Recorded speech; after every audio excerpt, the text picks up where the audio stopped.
Alright guys, TacticalRab back again today. Hope you're all doing well and enjoying your day so far. So much going on right now in the Call of Duty space and a lot of criticism being levelled at the developers for Modern Warfare 2 for some of their design decisions. aBeZy saying many of their choices here are effectively spitting in the face of the competitive Call of Duty scene, almost deliberately trying to sabotage us because they don't seem to like the competitive scene that much. A few big changes that he would like to see to make this game better by the time the full release comes through. Very much enjoyed your thoughts in the comment section below. Hit the like button if you enjoy. Subscribe if you're new as always, I'd greatly appreciate it. It really helps out the channel. Thank you very much indeed for doing that one. Plenty to discuss. Firstly, just wanted to mention this to informal. Finally, it seems there's actually an event going on in Halo. Can you believe it? Like, the Halo Infinite, I don't know what happened there. When it came out, there was so much hype around it. Loads of guys were saying, wow, Halo, like, it's the truth. It's really gonna, well, not gonna kill COD. Nothing ever seems to effectively kill COD, but COD itself, which is still possible, as we'll see. But, I mean, yeah, Halo Infinite, there was so much gas about this game, and they just seemingly haven't done anything with it the last few months, and even the tournament circuit. Like, I don't know when the last time they actually had a LAN tourney here was in Halo, but it must have been 4 or 5 months ago at this point. It's actually crazy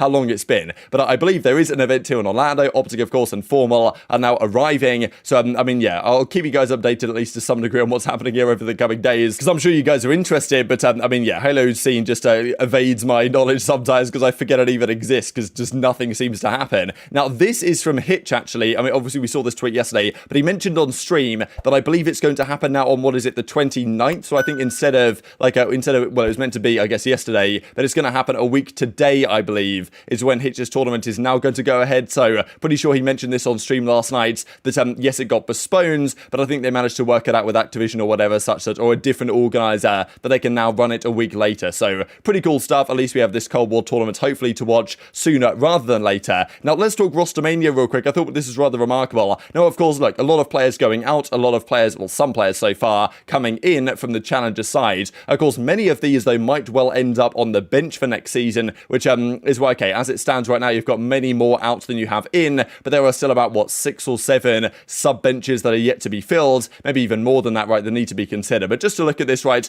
Crim, Gizmo, Johnny, Gravity, Jimbo, 2Real, they're all gone. Azar, Gunless, General, Classic, Harry, Capstol, Pentagram, John Yees, and Pristini, right, all players that were briefly in the league last season. Of course, Pristini, for example, the substitute for Atlanta FaZe last year, they're all out for now. They may well return to the league, of course. Crim won't, of course, because he's now retired, and Gunless we don't know. But these guys, of course, may well get back in, or they'll be on a sub spot somewhere, which is possible as well. So far in, Brack and Vickle from the challenger scene, they're coming through. Beans and Warder yet to be confirmed, but we believe they're going to come through onto the bench as well for, well, the Boston Breach and the New York Subliners, respectively, with Beans and Wardy. And then bench to starter, Scrappy, of course, we know. And then we believe Asim might be making his return to the London team, Prolute to the Vegas team as an SMG, and then Clay also to Vegas as their AR. Those are the present rumours, just to break it all down, because many of these names here, for example, big names, of course, that were in the league last year, how many of these will get a sub spot on next year's teams? As I've said, Beans and Wardy, like, they seem locked in for Boston and New York, respectively, on their benches, and there's, of course, many other players as well. If you're an OpTic, if you're a Los Angeles Thieves, who do you get? Because they dropped their subs, respectively. You know, General's gone. They could get him back, but they released him from the contract.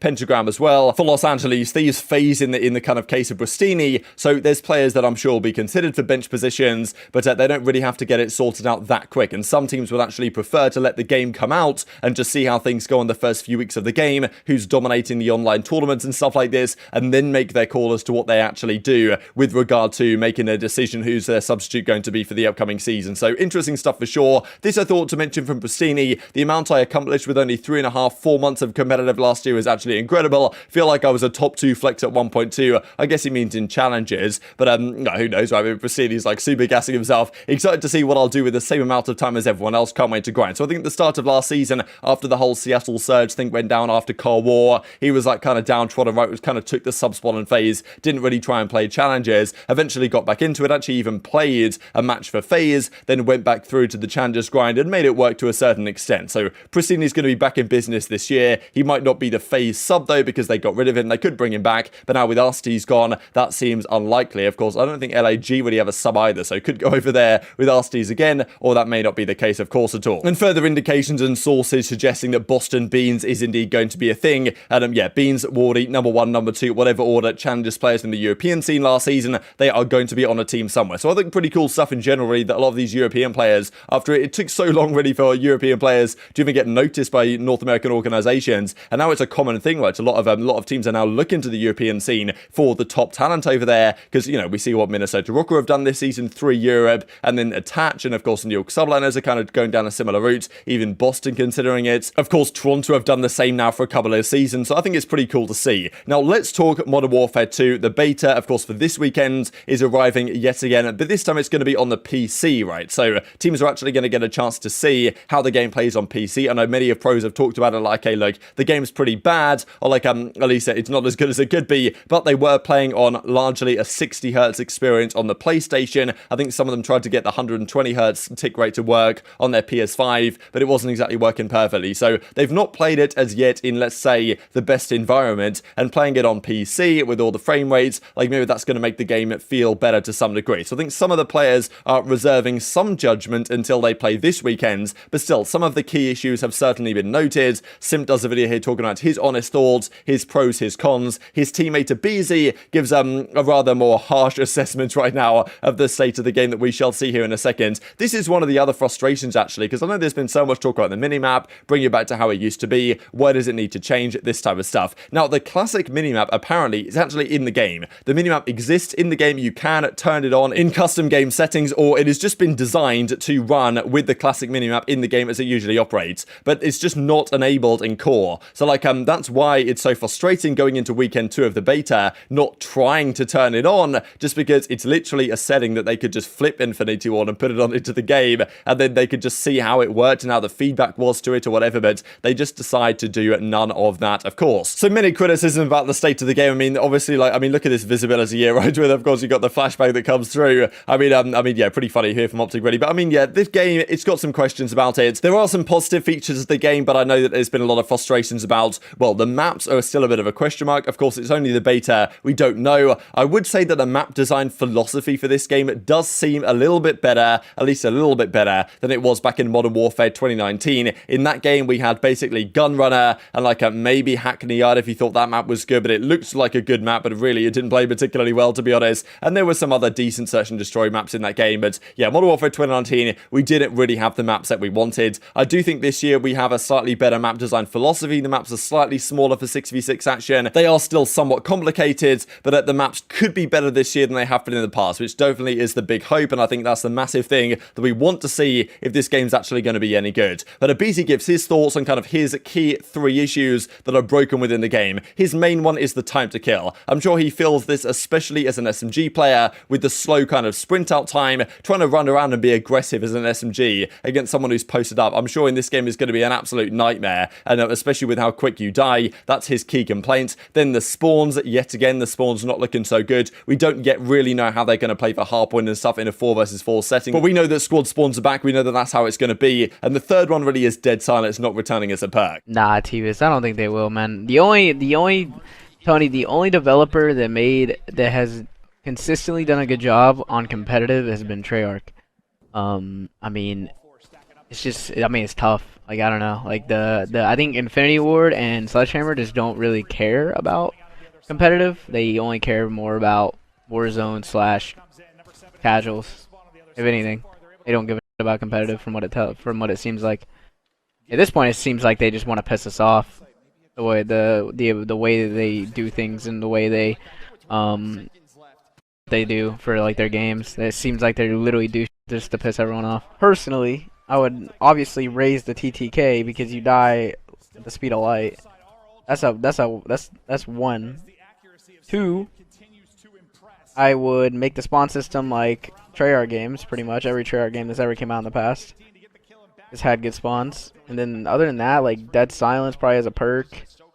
Now, aBeZy's explanation here I thought was kind of entertaining, right? Because he wasn't just saying that these things should change and be better, but he was like, it does feel like at times the developers are deliberately making design choices to kind of spit in the face of the competitive scene. Now, of course, we saw a while ago that kind of commentary that came out. I don't know if it was from Joe Seacott or one of the other Infinity Ward developers, effectively implying that competitive has ruined Call of Duty, right? Like, you know, the balance that is required for that has actually made COD worse, and therefore they're going to do everything in their power to make the casual players feel at home. and do not have a bad time. It does feel like that right now. Whether aBeZy's correct in that they're effectively saying, well, you know, screw you guys, we are going to make design choices to deliberately like piss these guys off effectively, rather than, well, in the mindset of benefiting the more casual players. Like, I think it's probably more like they're trying to appeal to the guy who's sitting back and relaxing. You know, he's setting up shop in a building, he's mounting his weapon, and he's just gonna try and kill a guy in 2 minutes across the map as you're able to do in this game. Like, I think they're kind of more appealing to that player rather than like deliberately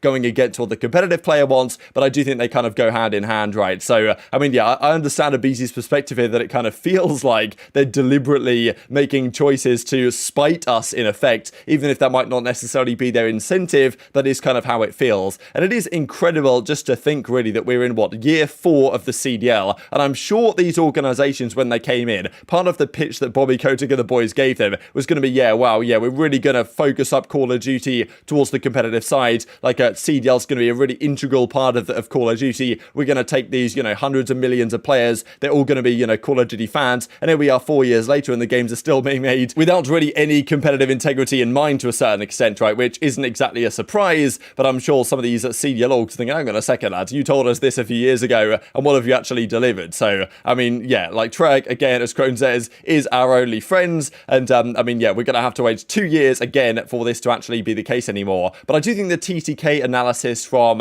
aBeZy there was rather interesting, because, of course, aBeZy this last season in Vanguard didn't have his greatest year. He was pretty good, well, he's been pretty good at every COD he's played, right? But, you know, he was probably, his best game was either Cold War, or back to, maybe if you can consider Black Ops 4, games where his hyper-aggressive style kind of doesn't get punished quite so much because the time to kill isn't quite as fast. aBeZy in Black Ops 4 or COD War could slide past a doorway and not die immediately. In this game, you're going to die immediately. So that is the concern for players like aBeZy. Now, aBeZy's so good, I don't think it's going to affect him as much as it will some of the other aggro SMG players. But this is kind of where you separate the wheat from the chaff in a sense, I suppose, in that the kind of lower tier aggro SMGs will get punished hard for this. And aBeZy, like, yeah, his movement, his finesse ability might well be good enough that he can still be very effective in that role. But it might change a couple of things in terms of how the game has to be played from that perspective, like as a fast-paced SMG player like aBeZy, because you can't get away maybe with quite some of the stuff that you used to be able to get away with, right, in previous titles, because the time to kill is now so fast. And as I've said before, right, in previous COD games, even like 10 years ago, the time to kill was very quick in those games, but the weapons were harder to handle, the netcode wasn't quite as good, so the bullets didn't always connect quite as well as they do nowadays. And I mean, yeah, I really think the handling is kind of the key issue, where guns back in the day used to actually recoil and be difficult to control, and the aim assist wasn't as strong. Nowadays, the aim assist is super strong, the weapon like doesn't even barely recoil, right? It's super easy to stay on target, and it means that the time to kill, the effective time to kill in the game, is pretty much faster today than it has ever been. Now, a few years ago in Modern Warfare, the time to kill was also very fast. I think it's probably similar in this game, to be honest, but yeah, I don't think it's a good thing for competitive. I do think it raises the skill gap when the time to kill is longer, so that you actually have to hit more bullets for longer, right? Rather than just anyone can get a kill by hitting a couple of bullets in a row. And also, of course, it does mean not just for players playing public matches, but also for competitive, that if someone is posted up and ready for you, especially a pro player, if you're a slasher, if you're, you know, an Octane or whatever, Dashy, setting up on a head glitch and someone comes around the corner, they're dying at 100 times out of 100 basically nowadays, because you barely have to hit any bullets to kill them. So that poor aBeZy that's coming around the corner is going to have a really hard time actually dealing with that guy on the head glitch, on the power position, especially with no slide cancel in the game, as it may well not be. So, you know, there's pros and cons, but if there's no slide cancel, you could argue the time to kill needs to be longer to compensate. We'll see how the game plays, but like, aBeZy is certainly right that when they make these games, they don't exactly care about the needs of the competitive scene. So intrigued to your thoughts in the comment section below. A couple of things to finish out the video here with. Firstly, this from Donny Temp, his LAN-only cards from 2022. Gets an 87 overall, looking pretty good. Record wasn't quite so strong, but a couple of these wins came at the Prime Classic. And even as Temp says here, so I guess someone was talking trash, I played the hardest losers round off rip ever, like whatever this guy was saying. So yeah, first round he played Seattle, London, Toronto, and Atlanta round 1 this year, so not so easy. And as he says, Major 4 was Thieves or FaZe round 1. Like what? Give me one match against a bad team, please, he says. So yeah, record wasn't quite so good. Hopefully this year will be somewhat better for Paris at the very least. And these are, well, 15 through 11 of the top challenger players from 2022. But very much intrigued to your thoughts on all this in the comment section below. Hope you guys enjoyed the video. If you did enjoy it, hit on the like button, tells the YouTube gods it's a good video, and I was like you should see it as well, and upgrade the competitive Call of Duty community. Thank you for watching as always, take care, and I'll see you next time.